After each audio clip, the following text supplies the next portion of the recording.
আজকে থেকে প্রশাসন প্রশাসন নেমেছে, বাংলাদেশে কোনো জেলায় কিন্তু হবে না।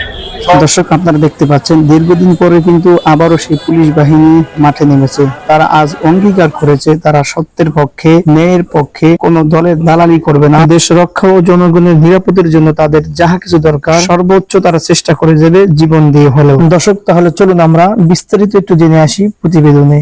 5 তারিখের পরে আজকে 11 তারিখ জেলায় অ্যাডমিনিস্ট্রেশন খুলে আছে। এখানে অনেক গুজব আছে, কোনো আঙুল হয় না, একটা রক্তপাত হয় না, একটা লোক অ্যাক্সিডেন্ট হয় না।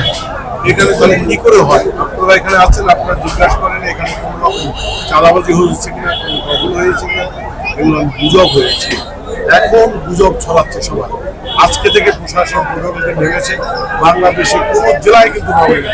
সব উদ্যোগ নিয়ে ওরা নেমেছে।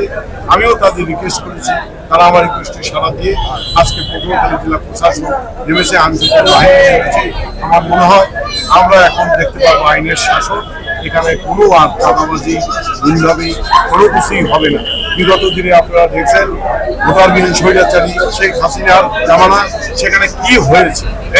এই বাস্তাগুলো চাঁদাবাজি হয়েছে, রক্তক্ষয় হয়েছে, কিন্তু আজকে 5 তারিখের পর থেকে এই পর্যন্ত একটা 5 তারিখের পর থেকে ছাত্রদল, যুবদল এবং বিএনপি আমাদের যে সাধারণ হিন্দু সম্প্রদায় রয়েছে তাদের যানবাহন নিরাপত্তা দিচ্ছে।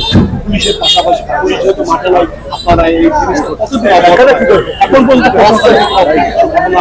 পাইনি ডাকাতি বড় ধরনের আমরা প্রতিদিন রাস্তা যারা মিডিয়া কর্মী আছে, রাত্রে যখন আমরা দেখি রাস্তায় তখন ছাত্রদল, যুবদল, বিভিন্ন টোটাল আমরা সবাইকে মাঠে দেখি তারা পাহারা দিয়ে যাচ্ছে। আমরা ছাত্রদল, যুবদল, স্বেচ্ছাসেবক দল, পৌর কমিটি আমাদের অংশগ্রহণের দর্শক, জাতি দল সমস্ত নেতৃত্ব নিয়ে আমি কমিটি করে দিয়েছি।